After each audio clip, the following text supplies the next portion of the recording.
Question 4 है what is the temperature, how is temperature regulated in our body, कि हमारी body के अंदर टेम्परेचर जो है वो कैसे रेगुलेट होता है, कौन सा ऐसा मैकेनिज्म है, कौन सा ऐसा जो है वो कंट्रोल सिस्टम है जो हेल्प करता है for the regulation of the temperature. तो पहली चीज़ है कि टेम्परेचर की डिटेक्शन। सबसे पहले जो है वो सेंसर जो लगे होते हैं हमारी स्किन के अंदर, नर्व सेल्स के अंदर या ब्रेन के अंदर जो सेंसर है वो क्या करते हैं, डिटेक्ट करते हैं बॉडी का टेम्परेचर। जब बॉडी का टेम्परेचर 37 जो है वो उससे ऊपर हो, 37 is the set point, is the fix point, ठीक है, 37 से हाई हो या लो, तो फिर वो टेम्परेचर को क्या करना होता है, रेगुलेट करना होता है।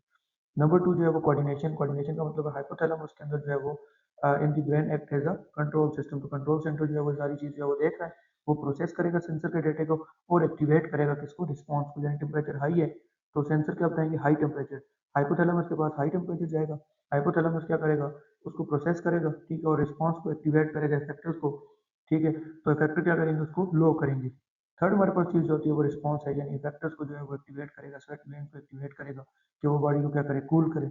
या अगर हम ये कहें कि बॉडी टेम्परेचर लो है तो वो हाई करे, हाई है तो वो लो करे।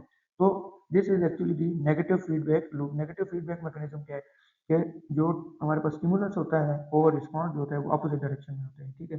हाई का स्टिमुलस है तो रिस्पॉन्स लो का होगा, लो का स्टिमुलस है तो रिस्पॉन्स हाई का होगा। डायग्राम के अंदर अगर आप देखें तो ह्यूमन बॉडी टेम्परेचर 37 डिग्री, ठीक है। अगर बॉडी टेम्परेचर लो तो लो होगा तो ब्रेन के पास जो है वो जाएगा फंक्शन, ठीक है, ब्रेन के पास स्टिमुलस जाएगा कि बॉडी टेम्परेचर क्या है, लो है। तो ब्रेन क्या करेगा, इफेक्टर्स को ऑर्डर देगा, कंट्रोल सिस्टम किसको ऑर्डर देगा, इफेक्टर्स को।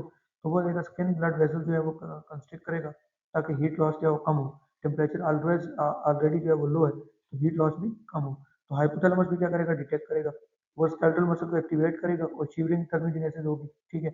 जब शीडिंग थर्मोजेनेसिस होगी तो बॉडी का जो टेम्परेचर है वो क्या हो जाएगा, राइज होना स्टार्ट हो जाएगा। ये फर्स्ट कंडीशन थी, ठीक है, नंबर वन। अगर हम सेकंड साइकिल पे देखें कि सेकंड साइकिल क्या है, तो सेकंड साइकिल एक्चुअली क्या है कि अगर बॉडी टेम्परेचर क्या हो, हाई हो, टू हाई हो, तो वो कहाँ पे चला जाता है, यानी हाइपोथैलेमस जो है वो इसको क्या करेगा, डिटेक्ट करेगा। और हाइपोथैलेमस क्या करेगा, हाइपोथैलेमस ऑर्डर करेगा किसको, स्किन के अंदर जो ब्लड वेसल्स हैं कि वो क्या हो, डायलेट हो, ठीक है। और and heat radiate from the surface की हीट जो है वो मैक्सिमम आउटसाइड है क्योंकि बॉडी का टेम्परेचर क्या है, हाई है। दूसरी चीज स्वेट ग्लैंड को जो है वो ओपन करेगा, वो रेगुलर एक्टिवेट करेगा ताकि बॉडी को वो कूल डाउन करने में हेल्प होगा। तो ये दोनों सिस्टम जब एक्टिवेट होते हैं तो बॉडी का टेम्परेचर क्या हो जाता है, लो हो जाता है, ठीक है, 37 पूरा हो जाता है। तो इस तरह जो है वो टेम्परेचर जो है वो हमारी बॉडी के अंदर क्या होता है, रेगुलेट होता है।